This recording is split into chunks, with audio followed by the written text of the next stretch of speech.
watch out, every time he drops his left arm, he's going to throw the right, right? And the coach came up to me in like 20 years, right? And he's like, how do you see that? I'm like, what do you see what? I'm like, every time he drops it, he throws. And he's like, but you're seeing it before they're doing it, right? And then I remember um, watching UFC with my friends, and I'm saying shit, and then Joe Rogan says it right after, right? And it was this gift, and it was in me, and I was like, okay, cool, like I'm gonna pursue this. This looks like something. I always wanted to be a teacher, but I didn't know what I wanted to teach.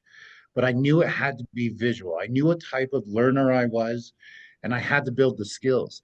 The thing is it was probably up until 2018 that I wasn't a good coach at all.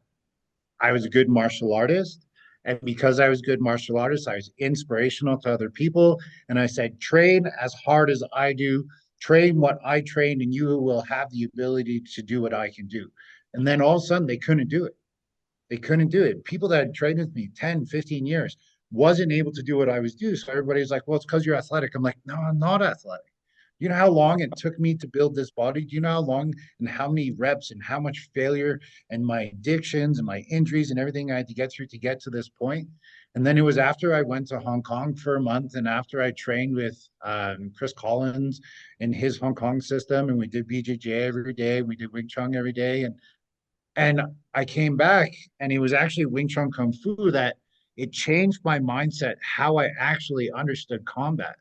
And then I started changing how I stopped telling lies. I stopped saying you will all be able to do this. I stopped, everything changed for me. And that's where like 2 years later, my sensei at the time who I was working full time for, he had a massive dojo of 1,200 students, right? He goes up to me and I say, you know what, Sensei, like I think it's time that I go. And he's like, when you came back from Hong Kong, you were different.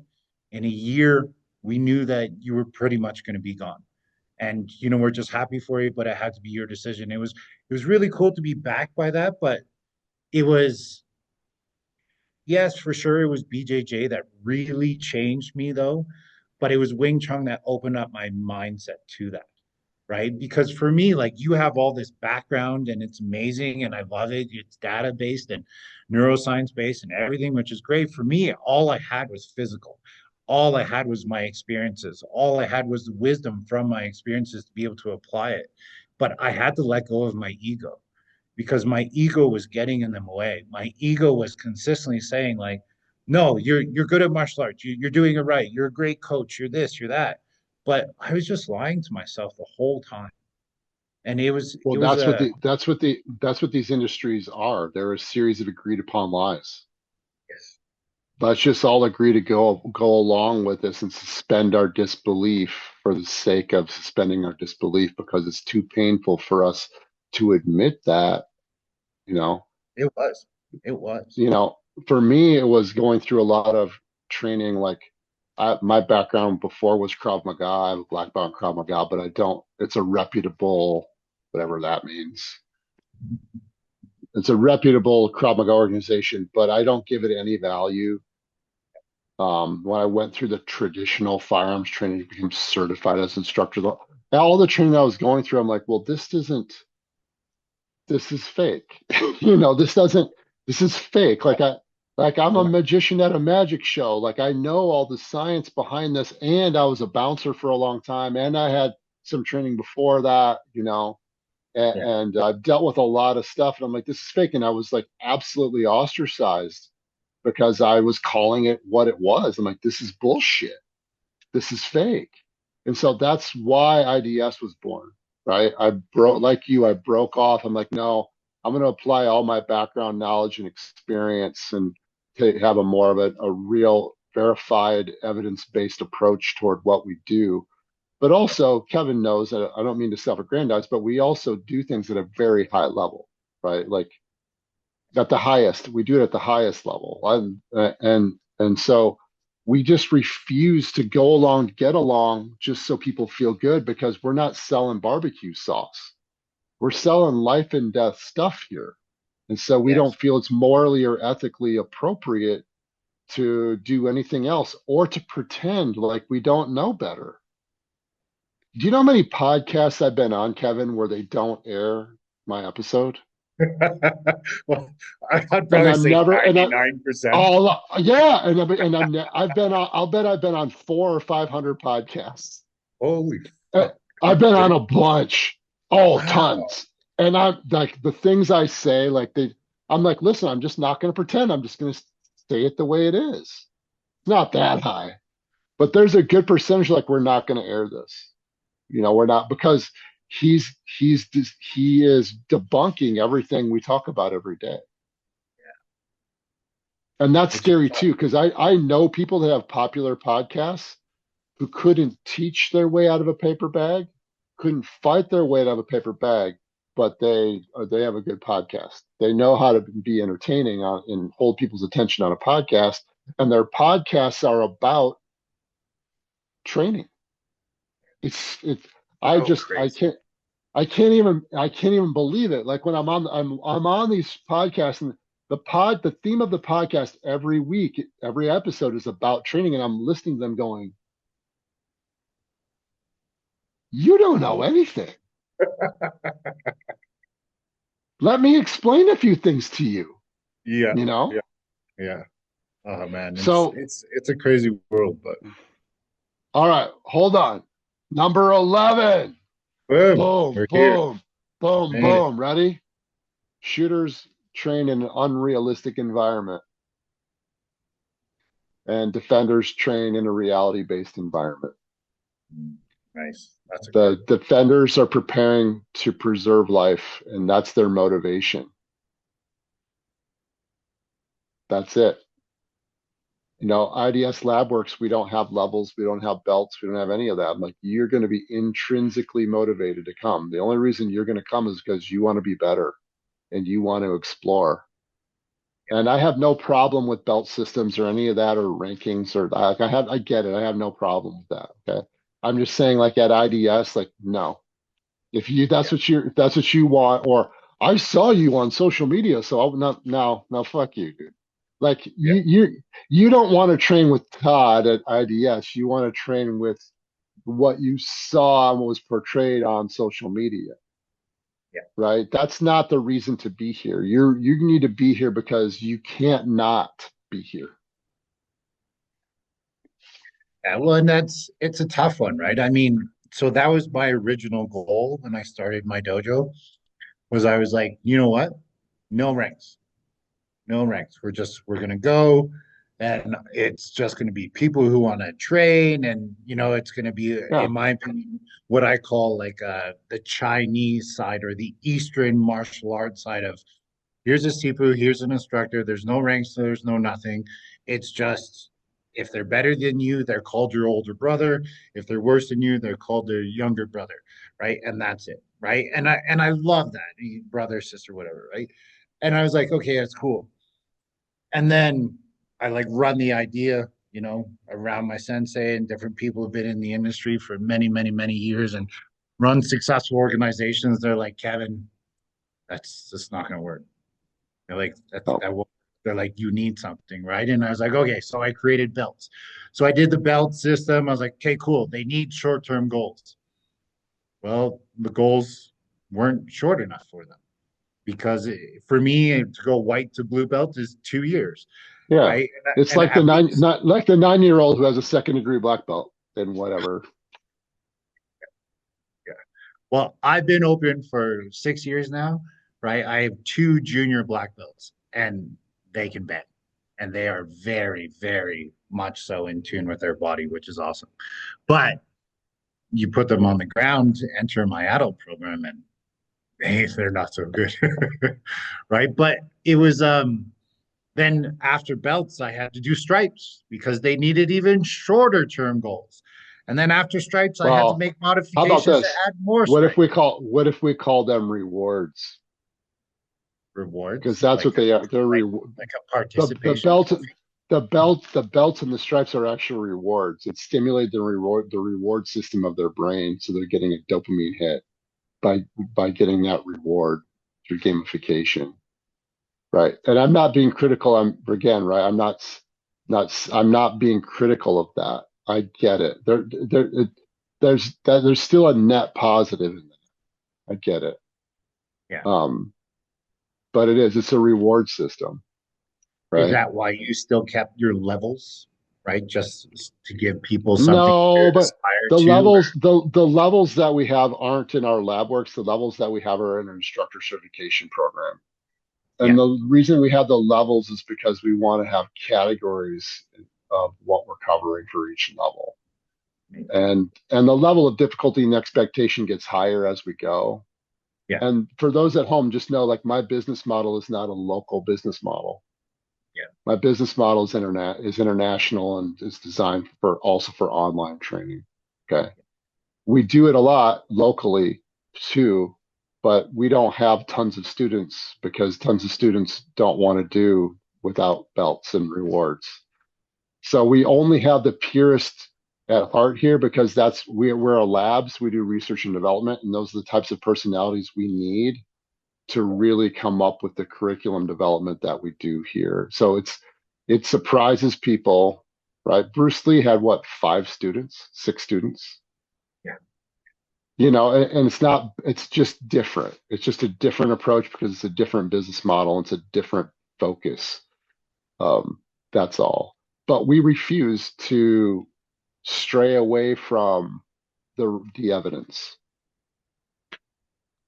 And the evidence guides us toward the data around how violent crime actually happens prioritizes our training. So the tasks are representative.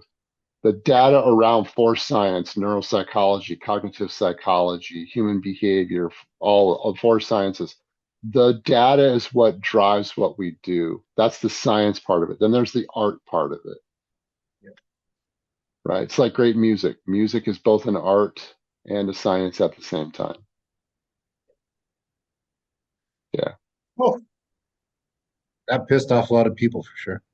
So But my question for the audience is if you carry a firearm or if you call yourself a firearms enthusiast, which one are you? Are you a shooter or are you a defender? Yeah. And which one would you prefer to be? Yeah. Are you seeing things in a slightly different way? Are you a gunfighter or are you a fighter with a gun?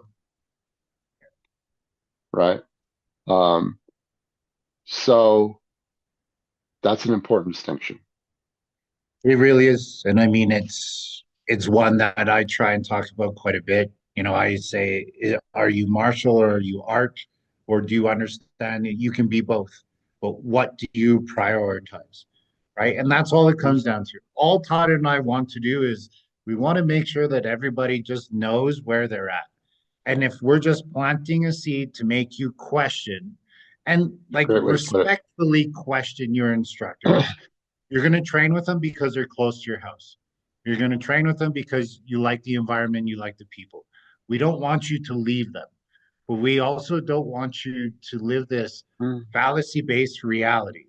Well, Todd wants you to leave them and join his international stuff because it's pretty dope. That's why I'm in Canada. He's in the States. It's sweet. Okay. No, I want you if there's a better place for you to train that's an hour away, I want you to drive an hour. Yeah. Yeah. But not everybody can do that, Todd. Because If there's a coach that's a better coach that you don't enjoy as much, that's going to keep your ass alive. I want you to drive the hour to the coach you don't like as much. If there's an environment that isn't as fun for you, right, but you're getting better training, I want you to go get the better training. That's what I want. Then go back to the other place and hang out with them as your friends. That's cool, man. I'm all for that, but fuck that.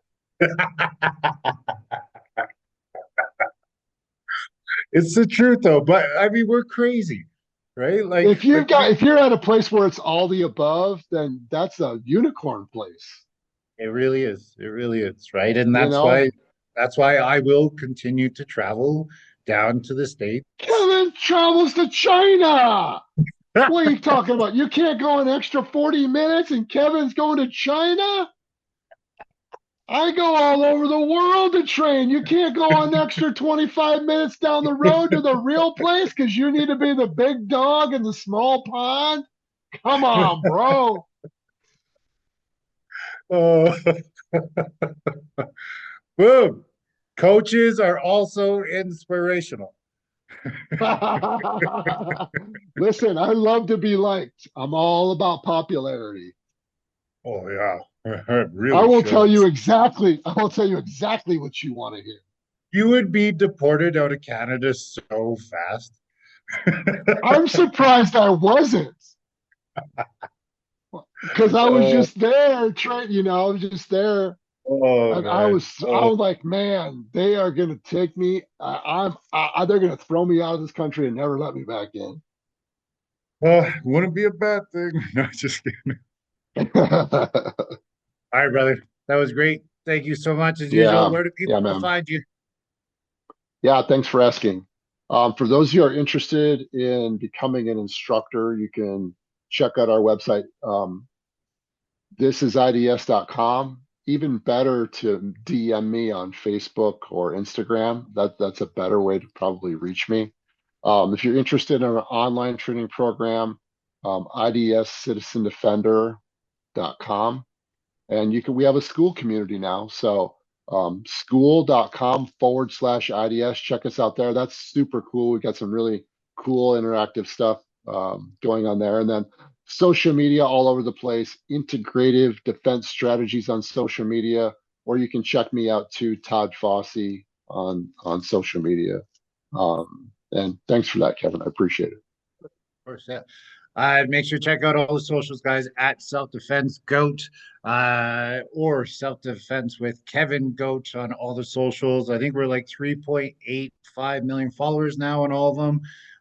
We've been a billion plus views for a while. I should probably do another one, maybe 1.5 by now.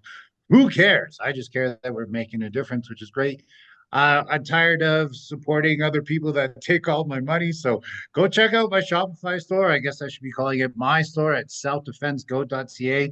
You can get t-shirts, tank tops, hoodies, tactical pens. I was going to make a joke. I'm glad I didn't. But yeah, it's fantastic. If you want to get a hold of me and bring me out to go train your guys, shoot me an email. Go to my website at calgarygongfu.com and we can go from there. calgarygongfu.com. Awesome, Todd. Always a pleasure. Integrated defense strategy. I love when you do that. You went straight like neck. Look at my double neck. No political Maybe correctness here. too much cotton candy for Todd lately. Awesome. Take care, brother. All right, buddy. Stay safe, everyone.